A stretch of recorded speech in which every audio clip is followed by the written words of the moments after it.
Thank you so much. Thank you for this nice introduction, Jason. I'm very pleased to be here and very honored to be here. My name is Sandrine Mubenga. So today I will be talking about electricity is life. That's how I see it. There you go. Perfect timing, right? Okay, so we'll start talking about climate change as viewed by ancient civilization, a little bit similar to what Tim was talking about yesterday at 6 p.m. After that, we will talk about my motivation for doing renewable energy, developing the the fuel cell car and the solar hydrogen station. Then we'll talk about how we've been designing and interconnecting about 50 megawatts of solar in the US, how we've been advocating for solar power around the world. Then we'll talk about the work that we do at Min Power Group in the Congo, and we'll end up talking about what you can do here to help advance solar power in the world. Let me get the mic to be a little bit more free. I don't like to be tied down. All right. Okay. So, according to the ancient civilization wisdom, nature revolved around 4 elements. So, who can tell me what this is? Water. Very good. So, that's the first element. What's the second one? Earth. Very good. What's the next one? Air. Very good. What's the fourth one? Fire. And that's the fire I like. So, the ancient civilization viewed nature revolving around those 4 elements: water, air, earth, air or wind, and fire. They had to be in balance for the ecosystem to work, for the life to be bearable on Earth. So what happens when you have climate change? That means that there is an imbalance between those 4 elements. So let's look at this quickly. Water. When you have climate change, what happens with the water? You have scarcity of water, very good. Water becomes polluted, right? And in some part of the world, the iceberg melts, so the water rises, and the islands become smaller, so you lose land. So that's water and climate change. Earth, what happens with the earth and climate change?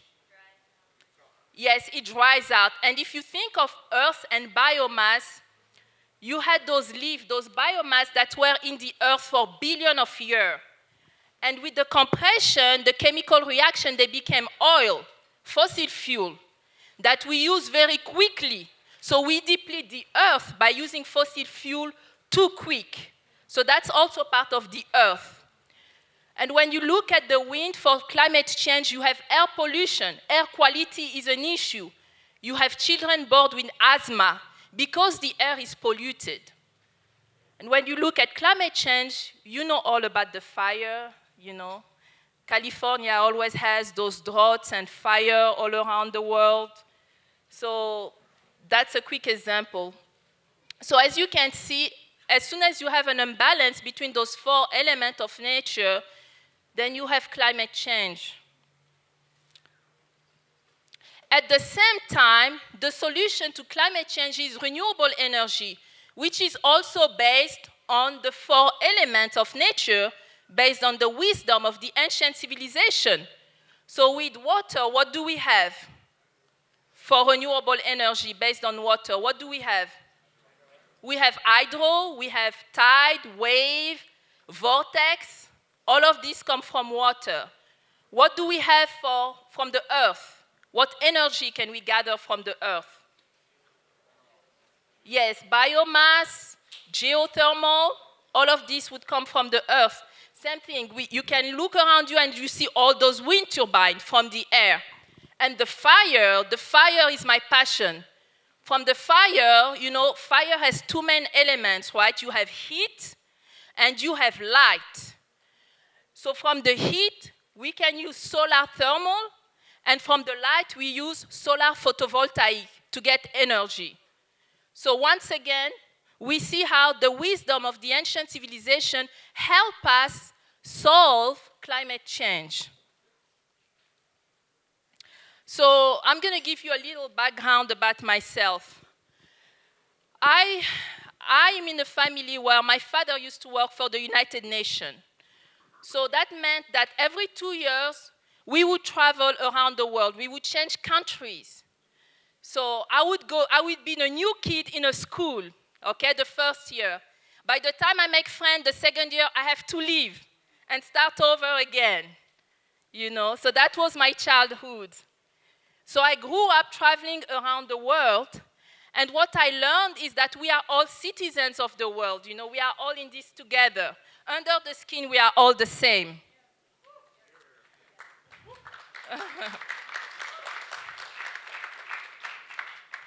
So now, I want to bring you with me around the world. Let's go around the world in a few seconds. So who can tell me what country this is? This is the country that allows me to realize my dream. What is this? Wisconsin, yes, that's the cheese from Wisconsin. So yes, this is the United States of America. Very dear to me. Who can guess what country this is? It has a pink lake, naturally. It's in the coast, that's the capital city, and that's someone playing the traditional instrument called kora. And the national dish is chebujem, rice and fish. Somewhere in Africa, it's not Ghana, but it's Senegal. Good guess, Senegal. I lived there for 2 years. So that's Senegal. Now, do you know this one? Belgium, very good. That's the atomium. I know you guys like beer, so you should know Belgium, right? What is this one? France, very good. I lived there for 2 years. And what is this one? Kinshasa, very good. Kinshasa is the capital city.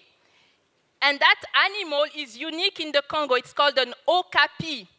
It looks like a zebra, and it has the head of a giraffe. Only found in the Congo. And then Congo is the champion for soccer this year. So they are the champion. And here in this picture, this is Kinshasa, and we have Robocop. We have real robots that are being cops, for the traffic. And it's made by a woman engineer, so I'm proud of that one, really. And those are some traditional instruments in the Congo. So this is the Congo. So you just came around the world in a few seconds with me, so you have a taste of my childhood. All right, why did I do what I'm doing? We saw the 4 elements: water, earth, wind, and fire. Why did we want to do fire? Why do we like fire? What is the motivation? What lit the fire in me? After all this work with the United Nations, my father went back to the Congo. But he didn't go back to the capital city. He didn't go to Kinshasa. He went back to a rural town called Kikwit. It's a small town where there is no running water and there is no electricity. My father wanted to go back there to start the University of Bandundu over there, and my mother opened a school to teach children how to speak English from kindergarten. So we went back to the Congo. I was 17, and I got very sick. And the doctor told me, you had to go under surgery now. You can't wait. Well, guess what? There was no power. There was no fuel to start the power generator. So my life depended on electricity. And for 3 days, my father couldn't find any fuel. They finally found the fuel, and they were able to do the surgery on me. And I was alive. So during those 3 days, I was thinking that the fire in me, the life in me, was because of electricity. So electricity is life. That's what I believe in. At that point, I decided to dedicate my life to find solution to the power problem. I couldn't think that, this is the 21st century. Why would people die because of the lack of electricity? Jason is doing some great work with providing solar in medical places in Africa, and you know that people die because of the lack of electricity. And I wanted to be an engineer so that I could find a solution to that problem. And I went on and got my bachelor, my master, came to the University of Toledo, and now I'm doing my PhD over there. So, thank you. Thank you. So now let's talk about the green, renewable, and solar energy. Let's talk about the fire. Why renewable energy solutions? We wanted a solution that is clean, that is renewable, and that is easy to deploy. Therefore, solar was a very nice solution, and we were interested in it. Renewable energy, as you all know, helps combat climate change. And also, I have children. I have 3 children with my husband. I would like the future generation, I would like my great-grandchildren to be able to go outside and pick an apple from the tree or get a mango from the tree. So we want to make sure we keep the earth healthy for future generations. That's why we are interested in renewable energy. And right now, this is the 21st century. The biggest challenge that we have in this century is energy. So to be good citizens of the world, we have to find solutions to the energy crisis. So as part of my study at the University of Toledo, I was thinking about those elements, and I worked on developing a car. Because most of the pollution is caused by transportation. So if we can find clean fuel, then that helps fight climate change. So as part of my master thesis, I took an EV and made it hybrid by adding a fuel cell to it. So basically, you could pump hydrogen into the fuel cell and drive. Therefore, we increased the range of the EV. In this picture, this is the late Governor and Senator Vojnović, who passed away last week. So this is how the system worked.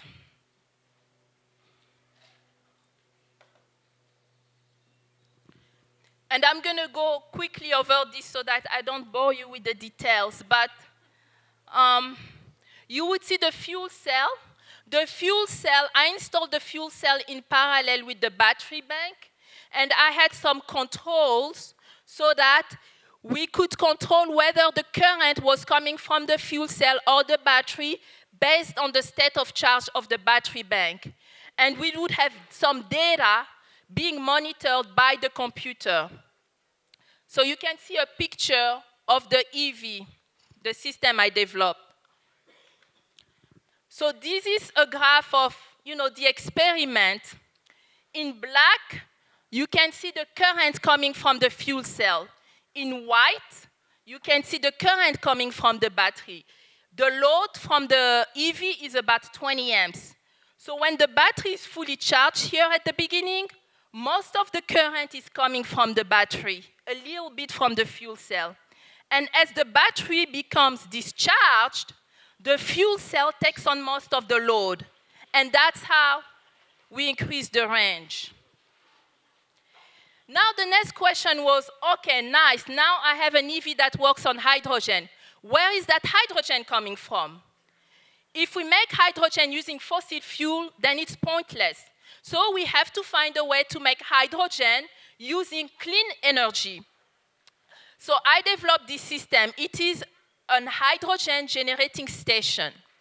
So basically, we use solar power. This is a 6 kilowatt array that I use for my project to power an electrolyzer. An electrolyzer, it's a machine that takes water. You know, water is H2O in chemistry.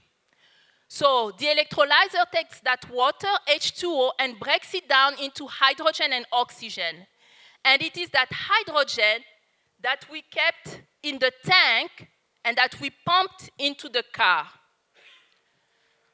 So this is a picture of the fueling station. In blue, that's the electrolyzer, and that's the hydrogen tank, and that's the fueling station. And this is me pumping hydrogen into the car. It was really fun. So that was very interesting. So that was during my master thesis. After that, I graduated with honor, and this research had quite a lot of press. And I started my career as an engineer working for utility companies and a consulting firm. My passion for the fire, for solar, led me to design or interconnect about 50 megawatts of solar PV in the US. 1 megawatt is enough to power about 160 homes. I'm very privileged to be in that position. And after that, a lot of people became interested, and I was invited to the International Conference on Renewable Energy Research and Application in Palermo in Italy. If you know about Sicily, Italy, it's the home of the mafia. So that was so exciting. Very exciting. You know, there was a very big dinner the first day, and with my husband, we decided to walk from the hotel. Everybody else took the bus. We decided to walk and look at Palermo. And we went to a house. There were 2 people outside on the stairs, sitting down on the stairs. One person was at the corner of the street. The other person was at the other corner, and we wanted to ask for directions. So we went and asked for directions, and after that, I told my husband, look, they are all communicating between them. Where are we? You know, so they were really surveying that area. They were doing their work, their mafia work, and we just didn't know about it. So it was very interesting. So after Italy, I was invited to speak in Belgium by the European Parliament. They had an event called Africa Week that was organized by the S&D Group. They wanted me to talk about the work that we do with Smin Power Group in the Congo. Guess what happened? There was a terrorist attack. So there was a terrorist attack in Paris, and if you remember, the attacker fled to Belgium. So that whole region between Belgium and France was under high security. People had gone, you know, soldiers, armed soldiers with automatic and everything, high security. So that event was postponed. At the same time, France 24, they are based in Paris. They invited me to talk during the COP21. They wanted me to talk about Smin Power Group. And, they wanted me to comment on COP21. So let's see if this video works.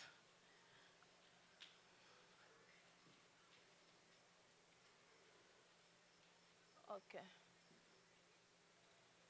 We're still talking the COP21 summit currently underway here in Paris. Sandrine Mubenga is a young African scientist and founder of the Smin Power Group, a company that specialises in finding renewable energy solutions, particularly solar power. Sandrine, a very good evening to you. Thank you for speaking to France 24. Why is renewable energy in Africa so important for you?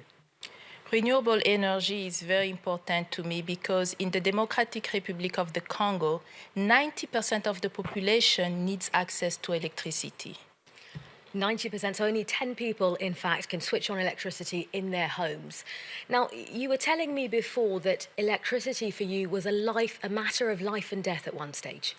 Yes, that's correct. When I was 17 years old, I got very sick and I had to go under surgery in an emergency. But unfortunately, there was no fuel to start the power generator at the general hospital. So for 3 days, my life depended on electricity. And after 3 days, they were able to find the fuel to start the power generator, and they did the surgery on me, and I was alive. So that's when I realized that electricity saves lives. Now, your company goes into Africa, you supply solar panels. Give us an example of the kind of people that you supply to. Oh, this is a very good project that is dear to me, SMIN Power Group. We provide power to customers, and it could be a community, like a village, and it could be a utility scale, as it could be a residence, a home. Like we had a customer that had 3 houses, 2 houses and a house of worship. We provided power to them, and they were very happy. The children were able to study at night, and in the neighborhood, when there's a power outage, everything is dark except for that home. So you're delivering something essential to various communities across Africa.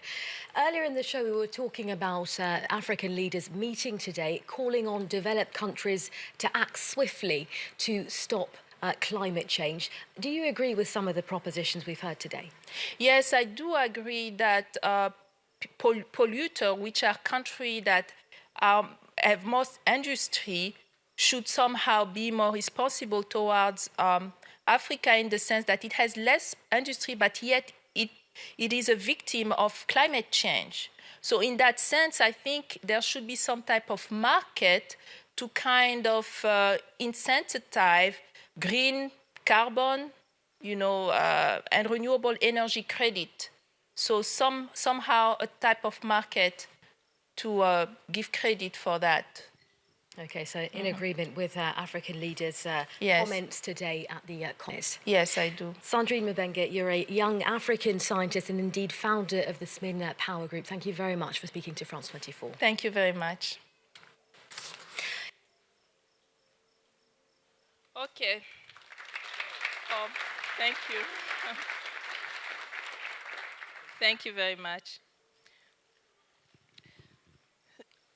So that was about the fire in me, and this fire led me to work also at the University of Toledo, where we have been planting the seed of sustainability. I'm currently serving as the manager of electrical engineering at the University of Toledo, which means that I help manage a $15 million budget every year for utility. So basically, my role is to reduce energy costs for the university and greenhouse gas emission. With my team so far, we have saved over 4.2 million for the University of Toledo. We have started an initiative called the Sustainable Energy Efficiency and Design Initiative that has, students, faculty, and staff to work towards sustainability. And currently I manage what we call the Live Energy Dashboard. It is a website that shows how much energy each building on campus is using. We have about 100 buildings, so you can see it live. It's live data. And there are only 2 schools out of 74 within those 4 states. Between Ohio, Michigan, Indiana, Illinois, there are only 2 schools that have an energy dashboard like the one we have at the University of Toledo. So I feel very honored to be part of that. Also, as part of my PhD research, I'm part of a team representing the University of Toledo at a competition organized by the Ohio Office of Higher Education. It's called ICORP. So it's a very intense program, and it's competition-based. And I want to show you a picture here that is very dear to me. This is the EV that I drive at work, and it's charging here. I don't know if you can make it up here. It's charging, it's being plugged. This is the campus we call Scott Park. It is the Renewable Energy Campus. So you can see the wind turbine there. Over there you have solar, and we have a 1.12 megawatt solar field on that campus. And the car that you see here, the car that I drive at work, I want to tell you that it was based on a project that I did for the university, those lights. We did an upgrade on all the lighting on campus, or let's say in 30 buildings. We had funding to do it on 30 buildings. We did the design in-house, we implemented the change, we upgraded lighting, and we became so much more efficient that we received a rebate check from the utility company. We received $200,000 of rebate money. We took that money. Thank you, that's the fire in me. We took that money and we created 4 scholarships for students to advance sustainability at the University of Toledo. Yeah. Thank you. And we did that. We hired a sustainability specialist and we bought this car. So this is none of the taxpayer money. This is just sustainability. It is the gift that keeps on giving. That's how we see it.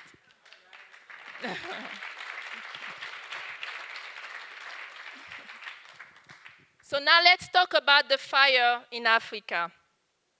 I started SMIN Power Group back in 2011, started it in Toledo, Ohio.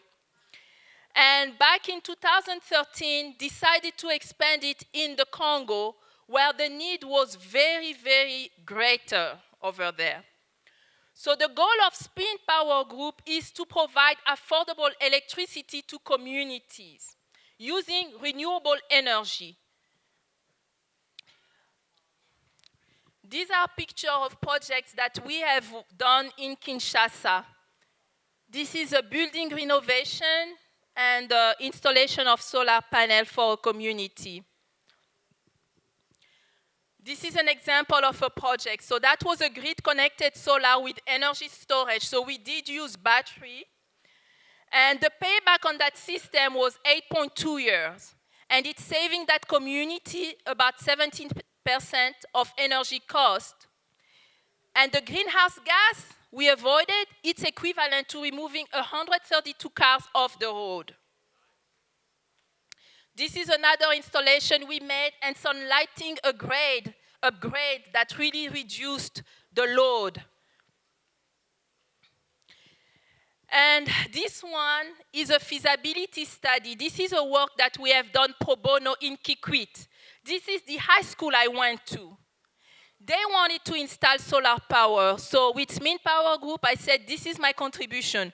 We are going to do the design and the feasibility study for you pro bono, because that's where I'm from. That's where I went to school. This school is a pillar of the community. It has 600 students every year. And doing the project, we were able to have a 9.5-year payback on their system. And it's equal to removing about 57 cars off the road over the lifetime of the project. This is a picture of the children in the high school, boys and girls. That's in the theater. I played so many times. I was an actress in high school, so I was doing a lot of plays there. Okay, so that's the fire. So now the question, what can you do to advance solar globally where you are now? The first thing, like the Energy Fair says, is learn. Stay in school. And learning doesn't have to be formal. It doesn't have to be a university. No, learn. Go to all the workshops that are here. Watch a webinar. Get a book from the library. Learn how to do it. Hopefully, you can learn throughout your whole life. Connect. Join an organization such as Midwest Renewable Energy Association and meet like-minded people like you. It's very important. And I see Gordy there sitting. Gordy saw my interview on France 24. So by the time I went back to the University of Toledo, I had a voicemail from him talking about the Energy Fair, and that's how we were lucky and honored to be here today. Thanks to people like Gordy. Just get it done,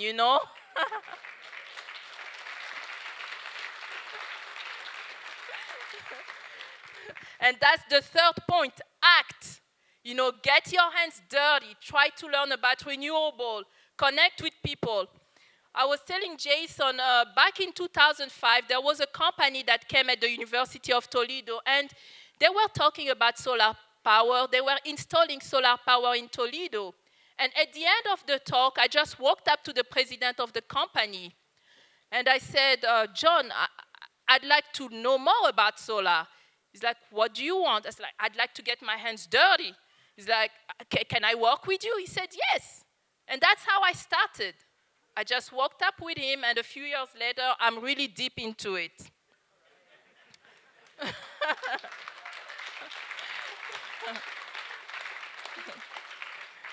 So the next thing that's very important is share your knowledge with your friends. You know, now you have YouTube, you have so many means to share your knowledge. Your knowledge is like fire, once again. You know, when you have light, you have fire. There is no point in putting a cup over the fire. You have to share your knowledge. So find a way to share it, inspire others. And the last thing is remember that we are all in this together. So let's work together to make this a better world. Now I've been asked many times, why do you want to focus on the Democratic Republic of the Congo? 91% of the population in the Congo needs access to electricity. They do not have electricity. That's the first reason. The second reason is even more dear to me. The Congo supplies over 20% of the world of a mineral called coltan. Does anyone have a cell phone here? If you have a cell phone, raise your hand. Okay. Do you have a laptop? Do you have a TV? Do you fly on a plane? Okay. Coltan is used to make all those things. So if you have any of those things, part of the Congo is in it, most likely. The only problem is that coltan is a conflict mineral, so it has fueled a lot of conflict in the Congo. So far, 3 million people have died because of the conflict, and over 3.5 million people have been displaced because of that conflict. And the worst thing is that rape has been used as a tactic of war. The United Nations has reported that over 500,000 women have been raped as part of this conflict. And today, women in the eastern part of the Congo still suffer from this conflict. All they want is peace. You know, and I believe that electricity is one of the greatest tools that we have to help bring a sense of safety. Most of these women were raped as they were going to fetch water, you know, and they were raped in unlit areas. So right now, I'm working on a project to provide solar lighting in the eastern Congo. We can do something about it. Maybe it's not the entire solution. You know, you have the political aspect of it, but at least we can do something to bring some safety in the Congo. We can provide some water pumping that are powered by the sun, by the fire. They can have their business using solar power, and they can have better health because people can do surgery on them. So we can do something about that. So if you want to help me and SMIN Power Group to do something for the Congo, let me know at the end of the talk, but me right now, to help these women in the Congo.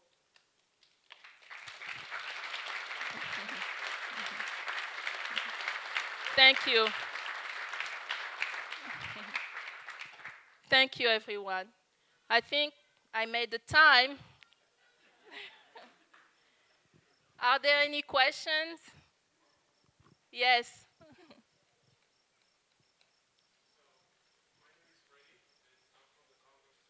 Okay.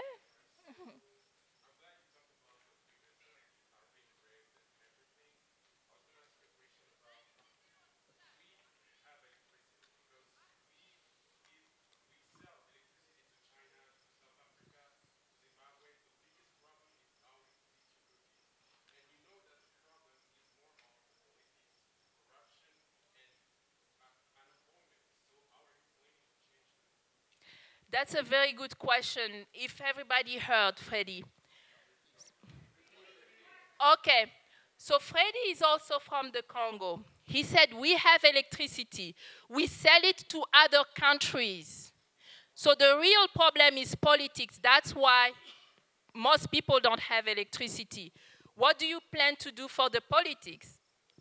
And my answer is this, Freddie.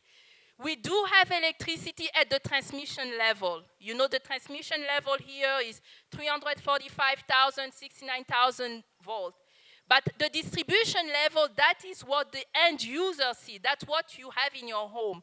The distribution system is dying. That's why we only have 9% of the population with access to electricity, because the distribution system is non-existent. Okay? So solar, why do we want solar? Because solar, regardless whether the grid is there, you can do a standalone system and have electricity right there. And it's fast and easy to deploy. Politics will always be politics, but what do we do as people? What can I do now, today, to change? That's why what we are interested in. Thank you. Excuse me? Yes, I wouldn't say everybody can afford it. It's when you do a community, that's why my focus is on community and really utility scale, you really decrease the price. And have you seen with those payback?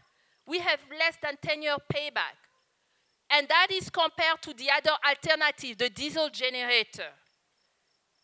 Solar is more affordable than a diesel generator in the Congo today. Yes. Thanks. Thank you.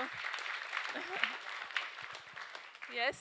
When Mobutu was in charge in Zaire, he invested heavily in various hydroelectric projects on the Congo River and in power transmission throughout the country.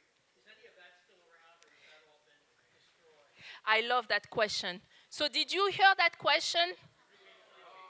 He said when Mobutu was in power, Mobutu was a dictator who was in power for 35 years.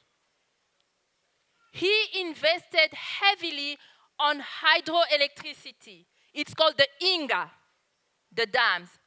And he's asking if Inga is still working. Most of the turbines, the generator are gone. They are not working. The level of the Congo River has decreased, and there's a lot of sand that goes into the generator and destroys them. There's in fact a big project, it's called Inga 3, where they want to rehabilitate Inga, but it's going to require, I think, billions of dollars. So that's where it stands right now. It's few years, like we have so many more years to get there.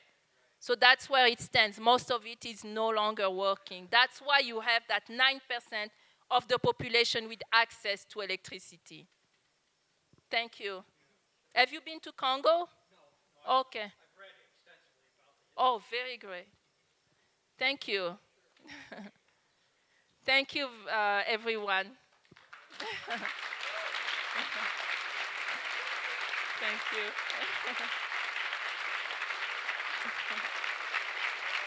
Thank you.